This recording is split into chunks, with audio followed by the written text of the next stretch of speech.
Right. Janasena party ఏదైనా కానీ తోపండి, ఆ రేంజ్లో ఉంటుంది. వాళ్ళు ఏది తీసుకున్నా ఎలా ట్రెండ్ సెట్ చేయాలో వాళ్ళకి బాగా తెలుసు. పవన్ కళ్యాణ్ గారి గురించి మనం ప్రత్యేకంగా చెప్పాల్సిన అవసరం లేదు. అది సినిమా అయినా రాజకీయం అయినా ప్రజల కోసం ఒక నిజాయితీ గల నాయకుడు ఒక పార్టీ పెట్టి నడిపితే ఎలా ఉంటుందో ఈసారి పవన్ కళ్యాణ్ గారిని అధికారంలోకి వచ్చిన తర్వాత కూడా ఆయన రాజకీయంగా ఎంత అద్భుతమైనటువంటి పరిపాలన అందిస్తున్నారో మనందరికీ తెలుసు. అయితే రీసెంట్గా నిన్న రిలీజ్ అయినటువంటి ఒక ప్రెస్ నోట్ మనం చూడొచ్చు.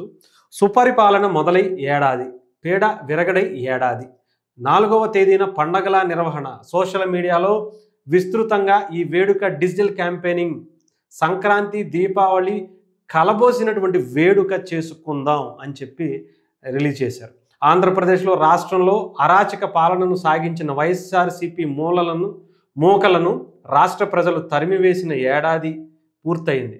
కేంద్రంలో గౌరవ ప్రధాని నరేంద్ర మోదీ గారి నేతృత్వంలో, రాష్ట్రంలో నారా చంద్రబాబు నాయుడు గారి నేతృత్వంలో, పవన్ కళ్యాణ్ గారి నాయకత్వంలో కూటమి ప్రభుత్వం ఏర్పాటైన మొదటి ఏడాది సుపరిపాలన ఒక వసంతం పూర్తయింది.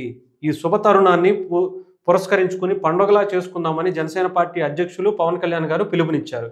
ఈ పిలుపు మేరకు జనసేన పార్టీ నాయకులు, వీర మహిళలు, శ్రేణులు కేంద్ర కార్యాలయం నుంచి సమాచారం ఇచ్చారు. ఈ నెల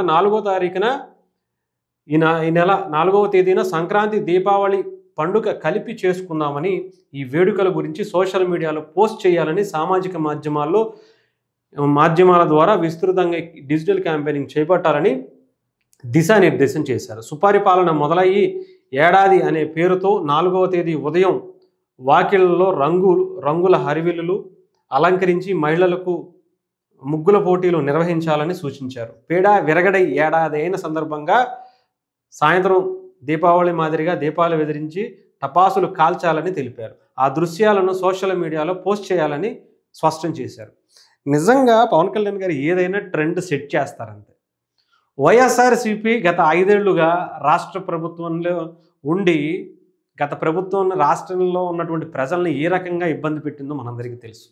అంటే ప్రజలు ఎంత దారుణమైనటువంటి పరిస్థితుల్లో వాళ్ళు ఉంటారో మొన్న వచ్చినటువంటి రిజల్టే మనకు అర్థమైపోయింది.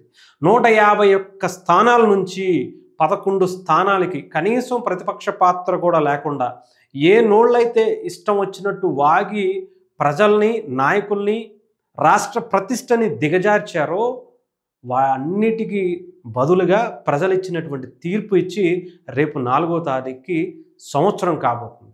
దీన్ని పవన్ కళ్యాణ్ గారు ఒక పండుగలా చేయాలి. ఊరు వాడ ఏదో అంటారు కదా, ఏదో సినిమాలో ఉంటుంది, చాటింపే తాత ఊరు వాడ అంతా కూడా మోత మోగిపోవాలి, వైఎస్ఆర్సీపీ పీడ విరగడైందని చెప్పి మనం పండగ చేసుకోవాలి అని పవన్ కళ్యాణ్ గారు మరొకసారి ఒక సరికొత్త ట్రెండ్కి శ్రీకారం చుట్టారు. ఆ రోజే సంక్రాంతి పండుగ వస్తే ఏ రకంగా చేసుకోవాలో, మా వీళ్ళ పీడ విరగడైపోయింది అని చెప్పి వాళ్ళ కుటుంబంలో ముగ్గులు హరివిల్లులు వేసుకుని ముగ్గుల పోటీలు నిర్వహించి, ఆ తర్వాత సాయంత్రం దీపాలు వెలిగించి వెలుగుల్ని ఇంట్లోకి తీసుకొచ్చినటువంటి పార్టీకి స్వాగతం పలుకుతూ రాక్షసుడిని చంపేస్తే మనం దీపావళి ఎలా చేసుకున్నామో ఆ రాక్షసుడిని ఇంటికి పంపించేసినందుకు మనం కూడా మళ్ళీ అలాంటి పండగ చేసుకోవాలనే విధంగా పవన్ కళ్యాణ్ గారు పిలుపునిచ్చారు. నిజంగా ఏదేమైనా కానీ పవన్ కళ్యాణ్ గారు రాజకీయాల్లో కూడా ఒక సరికొత్త ట్రెండ్ని తీసుకువెళ్తున్నటువంటి వ్యక్తిగా మనకు అనిపిస్తుంది. ఏంటంటే ప్రజల కోసం ఆయన నిలబడినటువంటి తీరు ఇలా ఇంకా ఇదే కంటిన్యూ చేస్తే వైఎస్ఆర్సీపీ పార్టీ పరిస్థితి ఏమవుతుంది? ఇంకా రీసెంట్గా మనం కూడా చూసాం, ఒక చిన్న పిల్లవాడి దగ్గర సైకిల్ లాగేసుకుని అక్కడ కూడా ఒక పైశాచిక ఆనందం పొందుతూ ఆ సైకిల్ని కిందకేసి కొట్టి, సైకిల్ అంటే టీడీపీ గుర్తు, దాన్ని ఆ పిల్లవాడి దగ్గర నుంచి లాగేసుకుని తొక్కి నేలకేసి కొట్టడం అనే ఒక పైశాచిక ఆనందం. గతంలో సిద్ధం సభల్లో పవన్ కళ్యాణ్ గారిని, లోకేష్ గారిని, చంద్రబాబు నాయుడు గారిని పెట్టి బాక్సింగ్ చేపించినటువంటి దృశ్యాలు.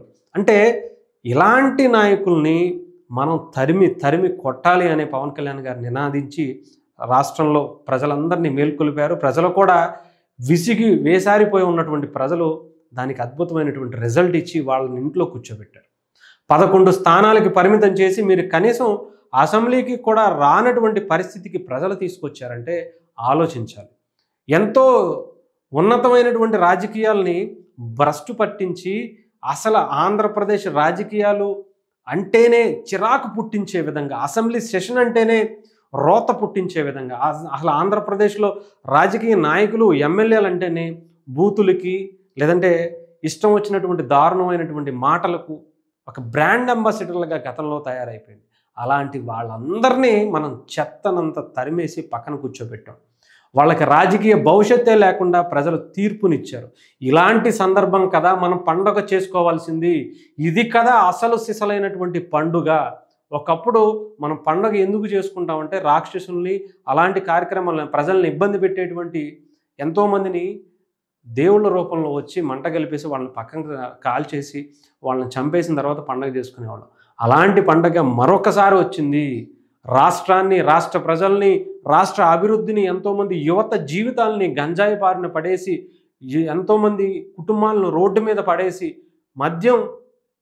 కల్తీ మద్యం ఇచ్చి ఎంతోమంది పుస్తులు తెంపించేసి, ఎన్నో రోడ్లు లేకుండా యాక్సిడెంట్లు అయ్యి, ఆంధ్రప్రదేశ్ యువత, చదువుకున్న యువత ఎక్కడికి వెళ్ళాలో ఏం చేయాలో తోచక గంజాయి బారిన, మద్యం బారిన పడి నాశనం అయిపోతున్నటువంటి టైంలో ఒక గవర్నమెంట్ వచ్చి వీటన్నిటికీ సమస్యలకి పరిష్కారం చూపినటువంటి పార్టీ.